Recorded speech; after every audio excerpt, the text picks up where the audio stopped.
Claire was discharged from the hospital 3 months after the accident.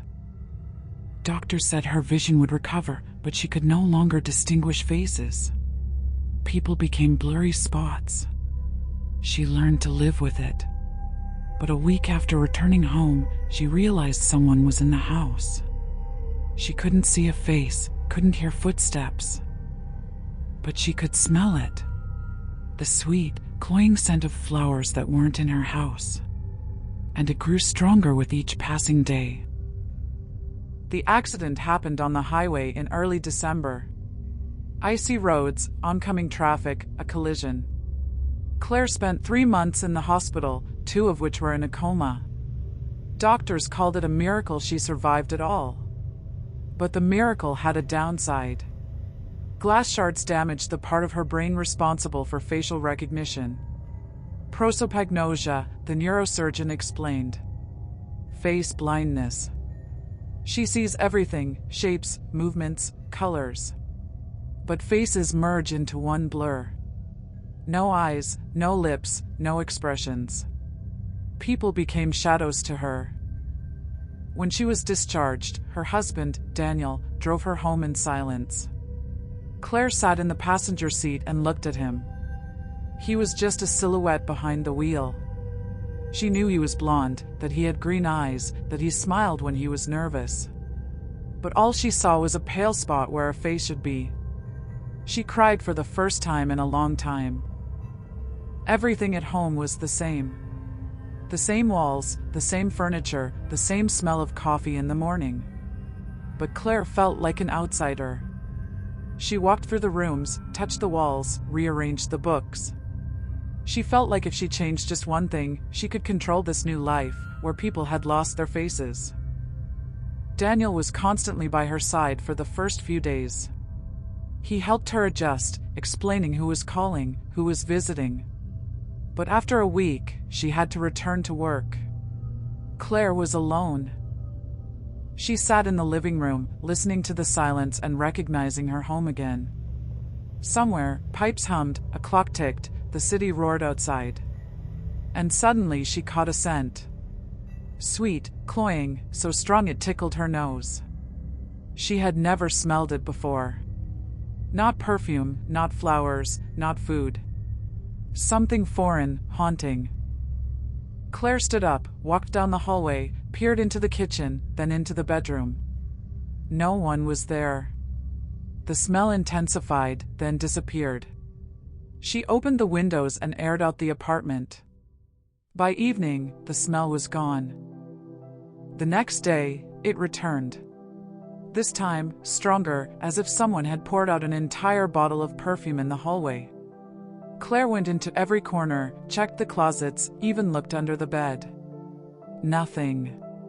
She called Daniel. "I think we have a leak," she said. "Or the food has gone bad. It smells weird." "What kind?" he asked. "I don't know. Sweet. Like old flowers. Maybe in the basement? I'll check tonight." Claire waited for him, sitting on the couch and looking at the blurry silhouettes outside the window. In the twilight, the world turned into a watercolor painting where people were just dark brushstrokes against a light background. She had almost gotten used to it. But the smell didn't go away. It grew thicker, denser, like a physical presence. At 7 o'clock that evening, the front door slammed. Claire heard footsteps. Heavy, confident. Daniel. He entered the living room and leaned over to kiss her cheek. "There's nothing in the basement," he said. "Maybe something happened to the neighbors." Claire nodded. But something inside her froze. She didn't recognize his voice? No, it was his voice. But his gait? She couldn't remember how he walked. She completely lost her bearings. All her movements blurred together. That night, she woke to the same smell. So strong it clogged her nose. She lay staring at the ceiling, sensing someone's presence in the room. She couldn't hear footsteps, couldn't see movement. But she knew. She felt it. Like someone's gaze on the back of your head. "Daniel?" she called. Silence. Then a floorboard creaked. She rolled over and looked toward the door. A silhouette stood in the doorway. Tall, dark, motionless. She couldn't see a face, only an outline. "Daniel," she repeated. "Are you asleep?" The silhouette didn't move. Claire reached for the nightstand and turned on the lamp. Light flooded the room. No one was at the door. Only her robe hung on the hook. She sat up in bed, her heart pounding in her throat. The smell still lingered. A smell emanated from the corner where the figure had just stood. Claire stood, walked to the corner, and ran her hand along the wall. Nothing. Just cold. She lay back down, but didn't sleep a wink. By morning, the smell had disappeared. Daniel woke up as usual, went to the kitchen, and made coffee. Claire looked at his blurry face and felt like she couldn't breathe. "Are you okay?" he asked. "No," she replied. "Someone was here last night." Daniel froze. Then he came over, sat down next to her, and took her hand. "Claire, this is the aftermath of the injury. The doctors warned you. You might be hallucinating, having altered perceptions. You're just overtired." "I know what I saw," she said. "I can't see faces, but I sense a presence. Someone in the house." Daniel sighed and hugged her. Claire pressed herself against him, inhaling the scent of his cologne. But another scent still lingered above it. Sweet, nauseating. It clung to the walls, the air, her skin. When Daniel left for work, Claire sat down on a chair opposite the front door and waited. She knew he would return. Not Daniel. The other one. The one whose face she had never seen. The one who came before she learned to live in blindness. The scent intensified. Claire closed her eyes and whispered, "I know you're here. Show yourself." Silence. And then the creak of a floorboard. Very close. Claire opened her eyes. There was no one in the room. Only the smell, now so thick you could cut it with a knife. She rose from her chair and walked down the hallway, running her hand along the wall. The basement door was ajar. She distinctly remembered closing it that morning. She pushed the door open. It was dark downstairs, smelling damp and the same sweet aroma, now mingled with the scent of earth. Claire turned on the stairwell light. The bulb flickered and then came on. She went downstairs. The basement was empty. Old boxes, a broken chair, a dusty carpet. But in a corner where the light didn't reach, something lay. She walked closer and saw a bouquet. White lilies, wilted, their petals fallen. They lay on the floor and exuded the same scent. Claire hadn't bought the lilies. Daniel hadn't brought them. She bent down to pick up the flowers and felt them wet, as if they'd just been carried in from the garden in the rain. She straightened up and suddenly saw a shadow on the wall. Someone's shadow, long and thin, stood behind her. Claire spun around. No one was there. The shadow had vanished. But the smell grew even stronger. She ran out of the basement, slammed the door, and bolted it. Her hands were shaking, her heart was pounding. She sat on the floor in the hallway and sat there for a long time, staring at the door, afraid it would open on its own. That evening, she told Daniel about it. He went down to the basement and returned empty-handed. "There are no flowers," he said. "Claire, you need to see a doctor. This isn't normal." "I saw them," she screamed. "White lilies. They were lying in the corner." "There's nothing there," he repeated. "Perhaps you're imagining it. This is the aftermath of trauma. Claire fell silent. She didn't know what to believe. Her own eyes, which no longer saw faces, or her husband, whose face she also couldn't see. That night, she woke again to that smell. Now it was everywhere. It permeated the bed, the walls, the air. She lay motionless and heard breathing. Not her own. Someone else's, heavy, close. She slowly turned her head. A silhouette stood by the bed. Tall, dark, motionless. She couldn't see the face, only its outline. But she knew it was looking at her. "Who are you?" she whispered. Silence. Then the creak of a floorboard. The silhouette leaned closer. Claire felt its breath on her cheek. Cold, damp, with the scent of lilies. "I've always been here," the voice said. Quiet, scraping, like dry grass. "You just didn't see me. And now you don't see anyone. Now I can come here." Claire wanted to scream, but her voice was gone. She jumped up and turned on the light. The room was empty. Only Daniel was sleeping next to her, his face blurred on the pillow. She didn't sleep until morning. She sat in the chair, looking at the door, and waited. But he didn't come. The smell disappeared. In the morning, Daniel left for work, and Claire was alone. She went to the mirror and stared at her face for a long time. It was blurred, like everyone else's. She didn't recognize herself. And suddenly she realized she would never recognize herself. Not herself, not her husband, not the one who came at night. She was blind. And he knew it. He had always known.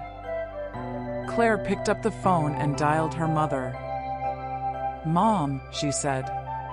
"When I was little, you told me that I see things others don't. What does this mean?" Mother was silent for a long moment. Then she answered, "You've always seen them, Claire. Shadows. The ones who live next to us. The doctors said it would pass. Then the accident happened. I thought you'd forgotten." Claire hung up. She remembered. Childhood, nightmares, figures in corners that no one saw. She'd learned not to look at them. And then she'd forgotten. And now she doesn't see faces, but she sees them. All those who were always there.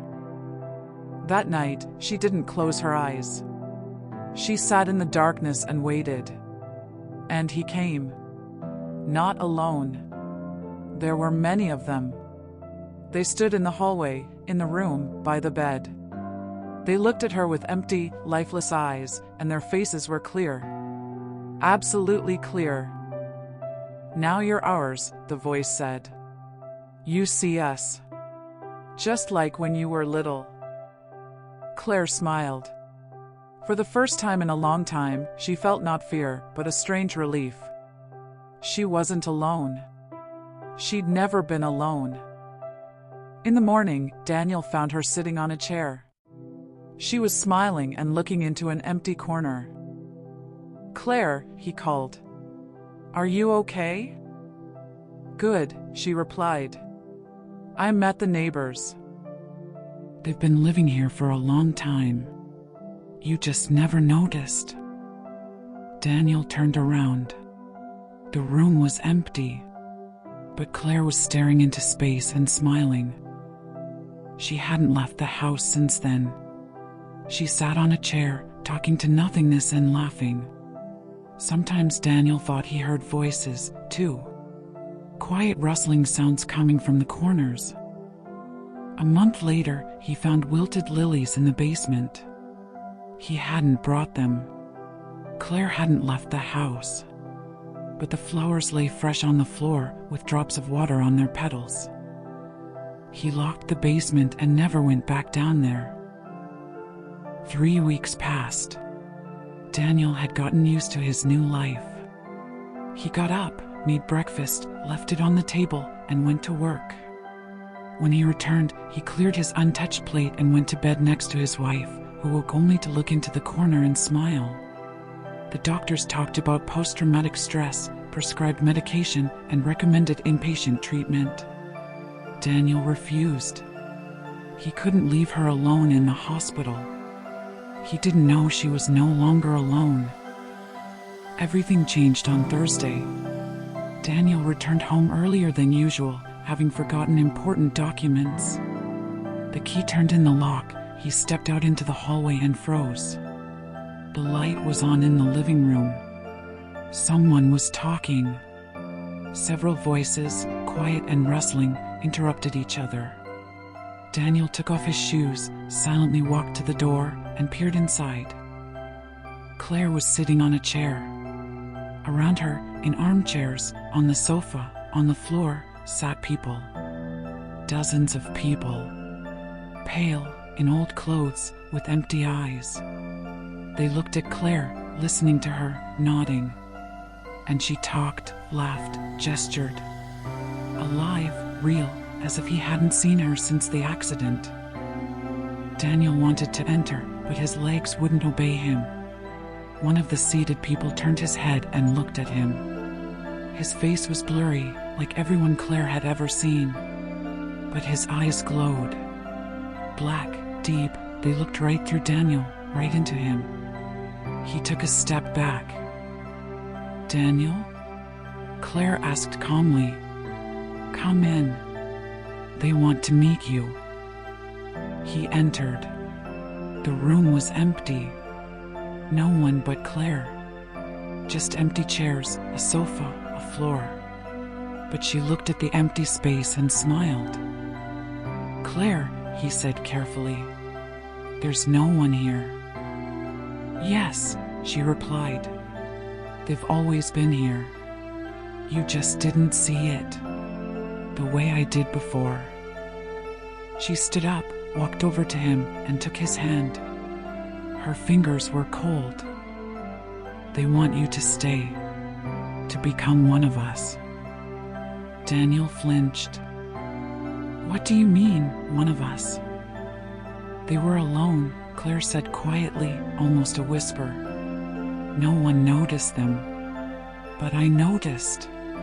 They're my family now. And you can be too. She led him to a chair and sat him down. Then she sat down in her own chair across from him and took his hands in hers.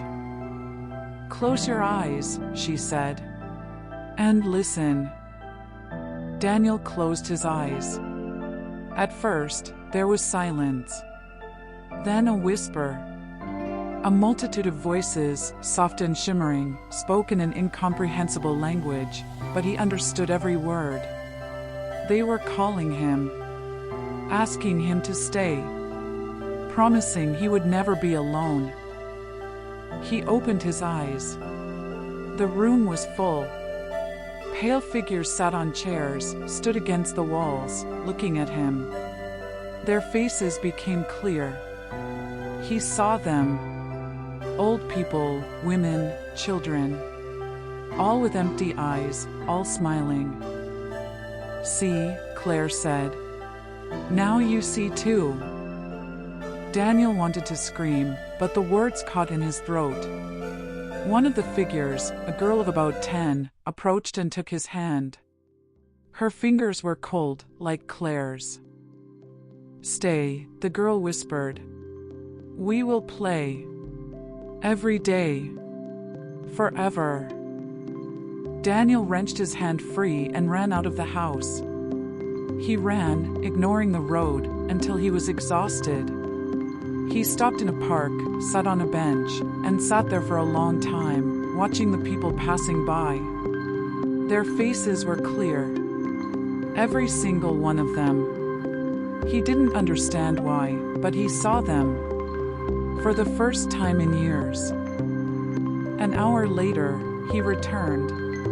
The door was open. The light in the living room was on, but Claire was gone. No one. Only her robe hung over the back of a chair. On the table lay a note in her handwriting, "Don't look for me. I'm where I always wanted to be." Among those who see, Daniel searched the entire house.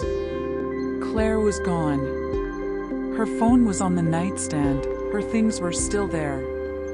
Only in the basement did he find fresh lilies. A whole bouquet on the floor in a corner. And next to them, a child's footprint. Small, bare, leading to the wall.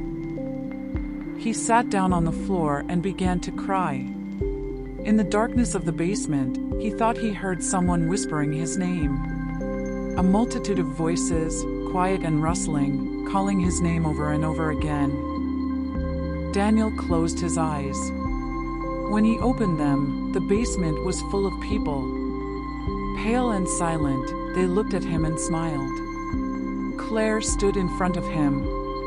Alive, real, with clear features. "I've been waiting for you," she said. "Now you're one of us too." She held out her hand. Daniel took it. Her fingers were cold, but he didn't feel the cold. Only a strange warmth spread through his body. The next morning, the house was empty. The police searched for Daniel and Claire for 3 months, but found no bodies or traces. Only fresh lilies lay on the basement floor. And a child's toy that hadn't been there before. A year later, a new family moved into the house, a young woman, her husband, and a young daughter. The daughter often played in the basement, then told her mother that nice people lived there, smiling and inviting her to play. Her mother didn't believe it. But sometimes, as she passed the basement door, she smelled the sweet scent of lilies.